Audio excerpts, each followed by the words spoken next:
Bueno, hoy vamos a hablar ya de la herramienta fundamental en filosofía. Son dos, que es la argumentación. Toda la ciencia en realidad tiene argumentación de diferentes formas. Argumentan con números, argumentan con ejemplos empíricos, argumentan con razones. Y en filosofía se argumenta básicamente con razones. Pero algo más, algo que difiere más de los restos de las actividades intelectuales, es la reflexión. ¿Sí? El asunto es reflexión.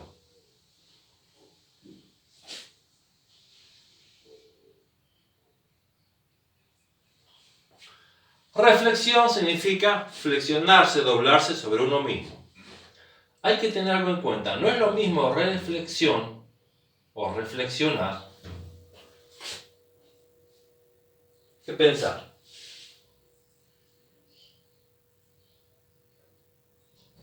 O sea, la diferencia es entre reflexionar y pensar. La reflexión necesita del pensamiento, pero el puro pensamiento no es reflexión. Por ejemplo, estamos acá nosotros. ¿Sí?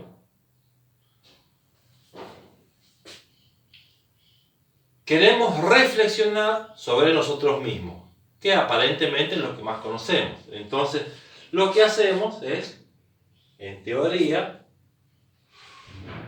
pensarnos a nosotros mismos. Ahora bien, esto no es así. No nos pensamos a nosotros mismos desde nosotros mismos en el pensamiento cotidiano al que estamos acostumbrados. En realidad, ese pensamiento está mediado por una serie de condicionamientos sociales, incluido el familiar, ahí está entre ese condicionamiento social, familiares, culturales. Y cuando nos pensamos a través de esto. La reflexión filosófica lo que hace es eliminar o tratar de eliminar estos condicionamientos y pensarse a sí mismo, a través de sí mismo. No es solamente en el pensar de uno mismo. En muchas actividades se hace eso cuando uno se quiere liberar. ¿Sí? Eso sucede en la ciencia, o sea, la reflexión no es propia de la ciencia, de la filosofía solamente. En la ciencia también se hace cuando hay ciertas condiciones, que ya vamos a ver, que debe pensarse a sí misma desde fuera de sus propios condicionamientos. Lo mismo en la sociedad y lo mismo en la tecnología, no solamente en la reflexión del uno mismo. Esta es la diferencia. Nos pensamos a través de una serie de condicionamientos sociales y ópticas sociales que no somos conscientes. Pero en filosofía nos pensamos a través de nosotros mismos y en eso está la libertad. También los científicos lo hacen.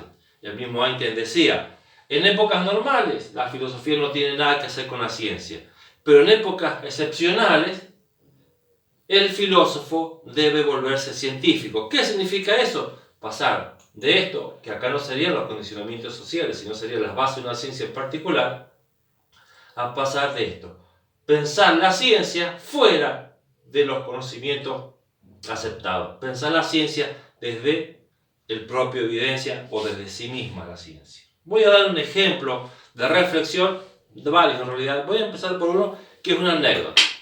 Tengo dos amigos. Para preservar su identidad, los llamaremos Pedro y Pablo, como el conjunto de música de los años 60. Entonces vamos a poner por un lado a Pedro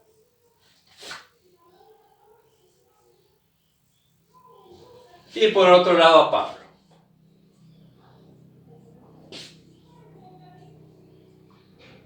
Esto es una anécdota que me refiere básicamente a Pedro, siempre me la ha contado, referida a una relación entre los dos, hasta que conocí a Pablo y sucedió algo. ¿Cómo es la historia? Pedro tiene mi edad y él fue educado en sus principios en lo que se llamó matemática moderna, que es lógica de conjunto, que se enseñaba en la primaria. Fue una fuerte oposición de la docencia, se terminó eliminando, pero es un pensamiento muy rico, que permite contemplar la realidad de otra forma. En esa época, obviamente, como toda innovación, las maestras nuevas es las que lo llevan y las maestras más antiguas se resisten. Entonces Pedrito, tenía una maestra suplente. Esto era tercero o cuarto grado.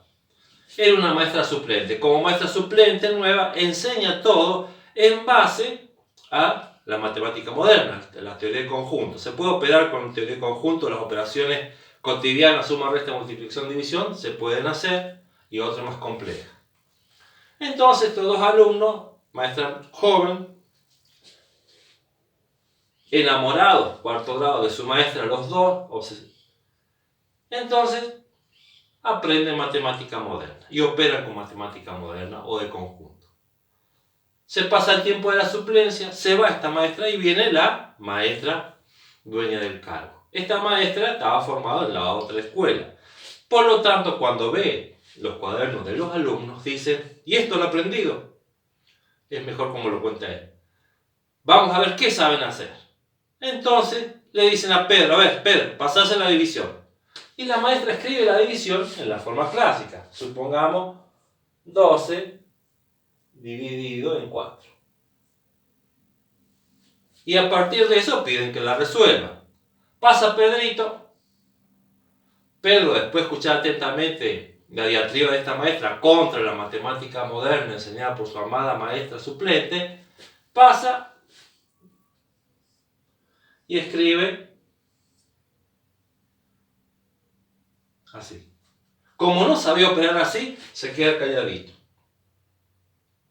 La maestra, orgullosa de su antiguo sistema, dice, claro, ¿qué van a aprender si con este otro sistema moderno no se puede aprender nada? Y Pedrito se queda calladito ahí, aguantando el reto. Dice la maestra, a ver, ¿quién sabe algo? Y levanta Pablito su mano. Era muy inquieto Pablito. Y Pablito lo primero que hace es el clásico círculo. Cuando no termina de hacer el círculo, la maestra, antigua pedagogía, lo agarra y lo deja y lo sacude. ¿Dónde has aprendido eso? Sos peor que el otro. Entonces aquí quedaron Pedro y Pablo, uno que pasó por ignorante y otro por atrevido. Esa es la anécdota. Ahora bien, ¿qué análisis hace Pedro, que es la que hizo hasta que yo conocí a Pablo? Dice, yo me supe adaptar, preferí pasar por ignorante antes que hacer enojar a la maestra. Básicamente, el que no llora no mama y el que no afana es un gil. Él no quiso pasar por gil, entonces quedó hasta ahí. Y Pablo, que en esta pretensión, pasó por gil. ¿Sí? La clásica cultura argentina, el vivo y el gil. Bueno, siempre me contaba esa historia, hasta que un día nos juntamos con Pablo. Estábamos Pedro, Pablo y yo. Y entonces él me lo presenta y me dice, este es el que hizo eso, el gil que no se supo adaptar. Y el otro reconocía que era un gil y dije, ¿qué gil? ¿Cómo no la pensé bien? Después de ahí aprendí. Entonces, como me preguntan qué pensaba yo, nunca me pregunten eso, ante situaciones de este tipo. Le digo, no, en realidad Pablo fue coherente con su amor a su maestra y todo lo aprendido. En cambio vos, Pedro, lo que hiciste es traicionar a tu maestra, tus principios y fue un incoherente. Bueno, Pablo se le iluminó la cara y le dijo, viste, yo no era un gil, sino vos un cobarde incoherente. A partir de eso, Pedro siempre me dice, ¿cómo lo avivaste al otro? Él me bardea a mí en lugar de yo bardearlo a él. Entonces, ¿qué significa esto? Porque esta anécdota, la clasificación primaria del vivo y del gil era de acuerdo a la clásica viveza criolla, cultura argentina. En base a esto, toda su vida los dos, estoy hablando de 45 años de vida, se analizaron en base a esto. Porque esta es la cultura oficial que nos hacía pensar una actitud ante esas cosas. Hasta que pensamos a través de Pablo mismo y vimos que en vez de ser vivo y gil, era un coherente con su amor a su maestra y un coherente llevado por la cobardía. Eso es reflexionar en filosofía. Buscar reflexionar desde sí mismo y salirse de la cultura desde la cual reflexionamos. Otro ejemplo Ya vamos a un nivel de ciencia. Hay un problema en la ciencia, se usa siempre la epistemología, que es el camino que lleva desde Tycho Brahe hasta Newton. Tycho Brahe lo que hace es estar mirando las estrellas. O sea, fue la última observación astronómica sin telescopio. Y hace una serie de tablas, infinitas tablas de las posiciones de las estrellas y de los planetas. Entonces, con esas tablas pretendía demostrar que, si bien ya estábamos en el sistema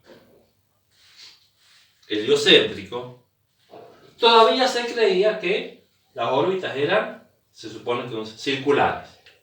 Entonces Tycho Brahe veía que no coincidían sus datos con esto. Entonces hacía más investigaciones, pero siempre caía en esto. ¿Por qué? Porque su cultura le hacía pensar que el círculo es la mejor de las figuras y el sistema creado por Dios es lo más perfecto del mundo. Por lo tanto, sí o sí, las órbitas tienen que ser circulares. ¿Sí? Este es Tycho Brahe, el que hace las tablas. ¿Qué pasa? Un discípulo suyo, Kepler, ¿sí? El de las leyes de Kepler, de astronomía, ¿qué es lo que hace Kepler? No piensa en la tradición del círculo, sino solamente mira las tablas y descubre que las órbitas son elípticas y el Sol no está en el centro, sino está en una de las elipses. ¿Cómo pudo llegar a ese pensamiento? Porque él pensó la astronomía desde los datos sin lo cultural. Eso es una actitud filosófica en el caso de la ciencia. Lo mismo pasó con el paso del sistema newtoniano al sistema de Einstein. O sea, el universo de Newton es euclídeo, se dice, pero básicamente el sistema solar es un sistema plano. Por lo tanto, hay datos que no concuerdan. Entonces, ¿qué hace? En vez de buscar arreglar las ecuaciones, buscar nuevas ecuaciones o efectos para justificar las observaciones, sobre todo de Mercurio, respecto de que no funcionaba, respecto del sistema de Newton, lo que hace es plantear un universo curvo. O sea, rompe todo el pensamiento tradicional y reflexiona desde datos y abre un nuevo pensamiento. Ya no reflexiona condicionado. Ese es el condicionamiento que no usa la filosofía. Filosofía siempre es reflexiva, nunca piensa desde puntos de vista existentes. Y en eso consiste la liberación y la diferencia entre reflexionar y pensar. Pensamos desde moldes, reflexionamos desde la libertad.